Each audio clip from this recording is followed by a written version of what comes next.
विशेष digital banking units से बढ़ेगा वित्तीय समावेशन और अपने आप में बेहद महत्वपूर्ण सरकार का प्रयास है किस तरीके से अधिक लोगों को जोड़ा जाए।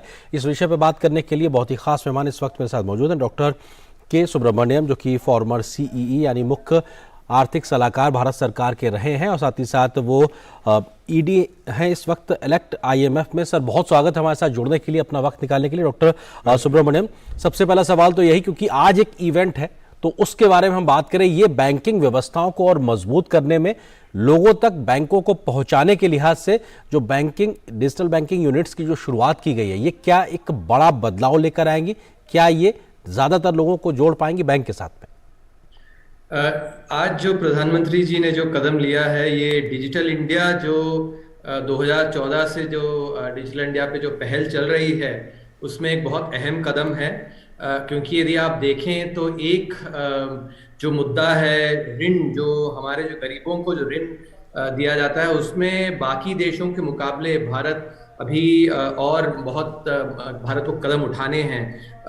काफ़ी करीब 30-35% ऐसे लोग हैं गरीबों में जिनको ऋण नहीं मिल पाता, जो कि उद्योग शुरू करना चाहें तब भी उनको वो जो पूंजी है वो हो नहीं पाती।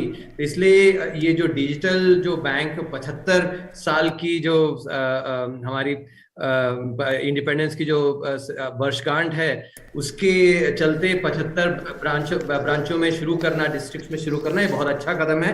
इससे गरीबों के लिए बहुत फायदा होगा। जो प्रधानमंत्री जनधन योजना के तहत, जिसमें करीब 45 करोड़ जो बैंक अकाउंट खोले गए हैं और काफ़ी सारे अकाउंट जिनमें एक्चुअली काफ़ी गतिविधियां भी होती हैं, तो उसमें से जो डेटा निकलता है, उस डेटा का इस्तेमाल करके जो ऋण है ये दिया जा सकता है। तो ये बहुत ही अहम कदम है मेरे अनुसार। जी डॉक्टर सुब्रमण्यम, क्योंकि आज के समय में बैंकिंग सेक्टर में बहुत बड़े रिफॉर्म्स हो रहे हैं, तकनीक के साथ जोड़ा जा रहा है और एक तरीके से आपके फोन में, या कहा जाए जो आपके एक डिजिटल फुटप्रिंट है, वो हर तरीके से मौजूद है बैंकिंग सेवाओं के आधार पे।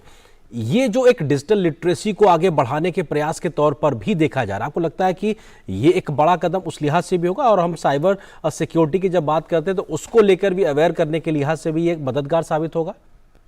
हाँ, यदि आप देखें तो बाकी देशों के मुकाबले भारत में जो स्मार्टफोन है और जो फोन्स, जो फीचर फोन्स हैं, इसका इस्तेमाल बहुत ही काफ़ी ज़्यादा हो रहा है।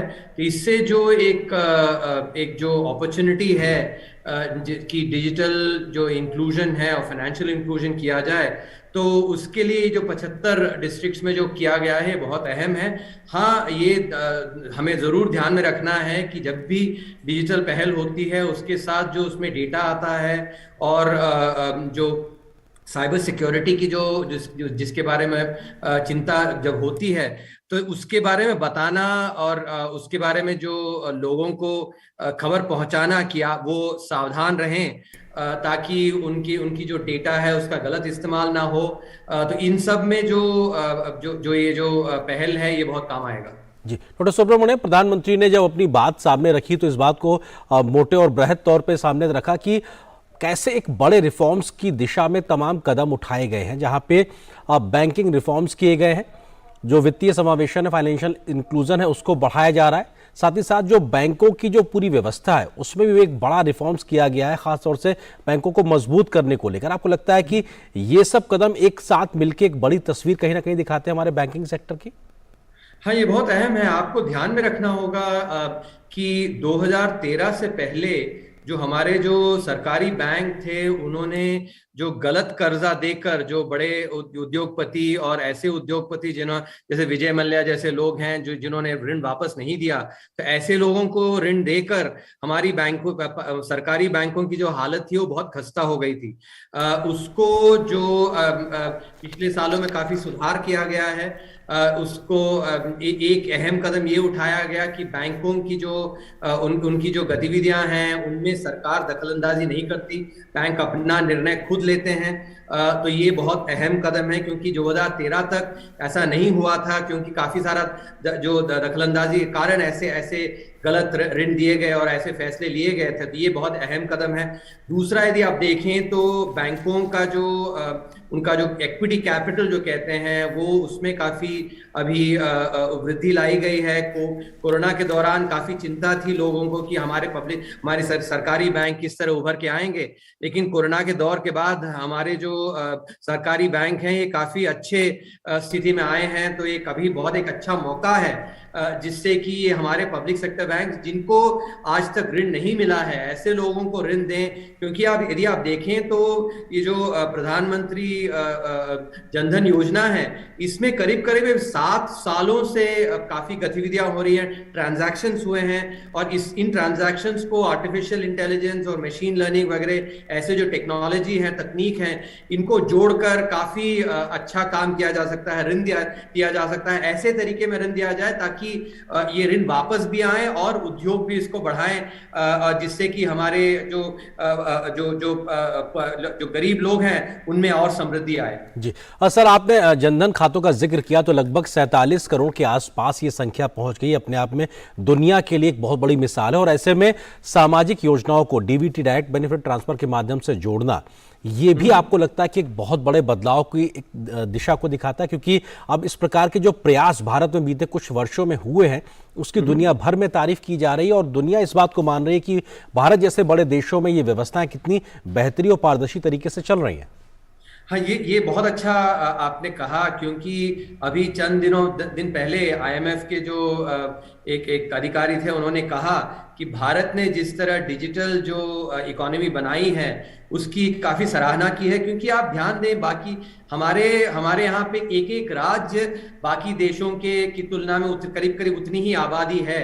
तो करीब एक ऐसा देश जिसमें कि 25-30 और देश समा जाते हैं, तो ऐसा एक बड़ा देश में इतना बड़ा जो प्रधानमंत्री जनधन योजना है उसका करना यही एक बहुत बहुत अहम काम है। जैसे आप कह रहे थे 45 करोड़ बैंक अकाउंट बनाए गए, इससे पहले 70 साल आजादी की हो गई लेकिन इस तरह के बैंक अकाउंट नहीं बनाए गए। दूसरा, यदि आप ध्यान दें, कोरोना के दौर में ये बैंक अकाउंट बहुत काम आए, क्योंकि तब मैं वित्त मंत्रालय में था और अनुभव से कहता हूं कि यदि उस समय यदि ये प्रधानमंत्री जनधन योजना नहीं होते तो इन गरीबों को हमें कैश देना पड़ता, और कैश लेने के लिए इन्हें लाइन में लगना पड़ता, और यदि लाइन में लगते फिर आप सोच सकते हैं कि महामारी कितनी फैलती। इसके मुकाबले हमने सीधा बैंक अकाउंट में एक क्लिक करके ट्रांसफर कर दिया, तो उससे जो है महामारी के जो फैलाव में जो रुकावट आई, इसके कारण तो जनधन योजना के जो अकाउंट है उनका बहुत अहम भूमिका था कोरोना की महामारी को एक्चुअली उसका संक्रमण को काबू में रखने का। तो ऐसे ही भारत में अभी जो बाकी देश भी देख रहे हैं, जिस तरह के हमने फाइनेंशियल सेक्टर में, फाइनेंशियल इंक्लूजन में जो हमने कदम लिए हैं, ये एक मिसाल है बाकी और देशों के लिए। जी सर, एक फैक्ट ये भी है कि करीबन 25 लाख करोड़ से ज्यादा डीबीटी के माध्यम से जो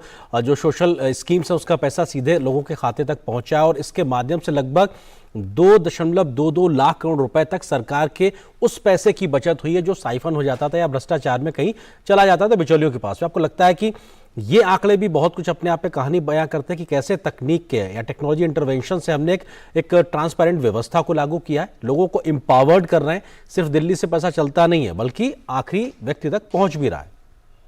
हाँ, ये बहुत अहम मुद्दा है। आपको ध्यान होगा जो करीब 80 के दशक में हमारे तब के प्रधानमंत्री राजीव गांधी जी ने कहा था कि 100 रुपया यदि सरकार बांटती है तो उस 100 रुपये का शायद 2 रुपया जो है हमारे गरीबों को पहुंचता है, यानी कि 98 रुपए एक्चुअली बाकी लोग जो जिस प्रणाली में थे वो खा जाते थे। इसके मुकाबले यदि आप देखें आज के तारीख में इसमें बहुत काफी इसमें सुधार आया है, जैसे आप कह रहे थे, और बाकी अर्थशास्त्रियों का भी विश्लेषण है, दर्शाता है कि करीब करीब 3 लाख करोड़ की जो इसमें इसका फायदा आया है। जो जैम ट्रिनिटी जो हम कहते हैं, जनधन, आधार और मोबाइल का जो तिकड़ी है, इस तिकड़ी का अमल करने के कारण जो काफी लोगों के हाथ में पहुंच रहा है। तो ये एक टेक्नोलॉजी का, तकनीक का जो इस्तेमाल है, हमारे प्रधानमंत्री जी बहुत इसमें विश्वास करते हैं। तो उसी का फल है कि टेक्नोलॉजी का इस्तेमाल करके, जैसे मैं पहले भी कह रहा था, कोरोना के दौर में इसका बहुत फायदा आया। मान लीजिए यदि आप हमें डायरेक्ट बेनिफिट ट्रांसफर हम नहीं कर पाते और हमें यदि कैश देने पड़ते तो एक्चुअली बहुत दिक्कत आ जाती।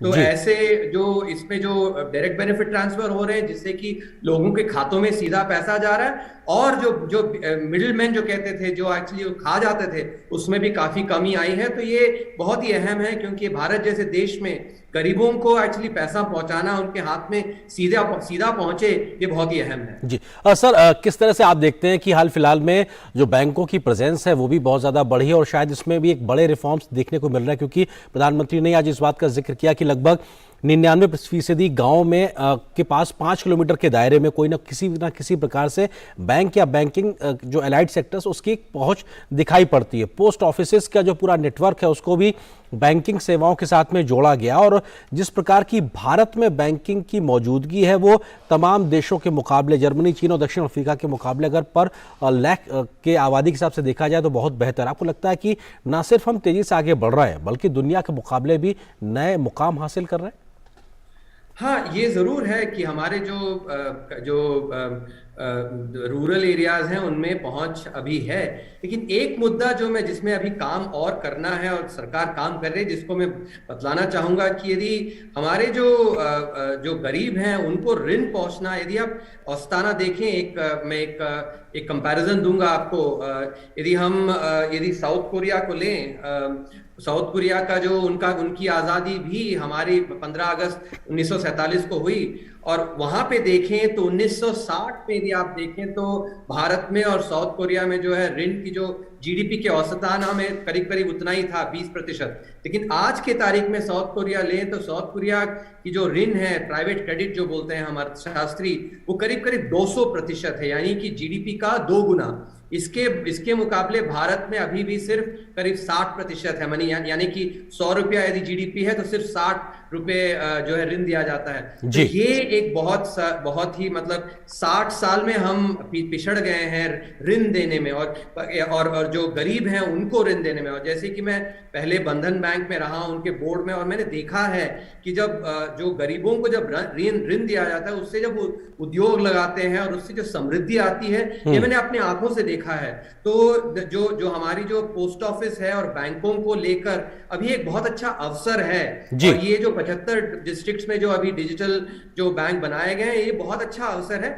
मेरा ये दरख्वास्त रहेगा, मेरा एक्चुअली प्रार्थना रहेगा हमारे सरकारी बैंकों को कि ये जो अवसर आया है इसको एक्चुअली इसका इस्तेमाल करें और गरीबों को ऋण दें। उनके पास अभी डेटा है, इसको अच्छे से डेटा और आर्टिफिशियल इंटेलिजेंस, मशीन लर्निंग वगैरह इसका इस्तेमाल करें, ताकि गरीबों को ऋण वो दे पाएं और अच्छी तरह समृद्धि ला पाएं। जी, और शायद स्वनिधि जैसी योजनाएं भी अपने आप में बहुत कुछ सरकार के प्रयासों को दिखा दी है। सर, एक और आंकड़ा, क्योंकि दुनिया के डिजिटल पेमेंट के लिहाज से देखा जाए तो हिंदुस्तान लगभग 40% उसका एक हिस्सा कहीं ना कहीं भारत में ही दिखाई पड़ता है। तो ये भी हमारी जो डिजिटल प्लेटफॉर्म की मजबूती है उसको भी दिखाता है, क्योंकि दुनिया के तमाम विकसित देशों में उस प्रकार की यूपीआई जैसी व्यवस्थाएं नहीं है जो हिंदुस्तान बेहतरी से चला रहा है।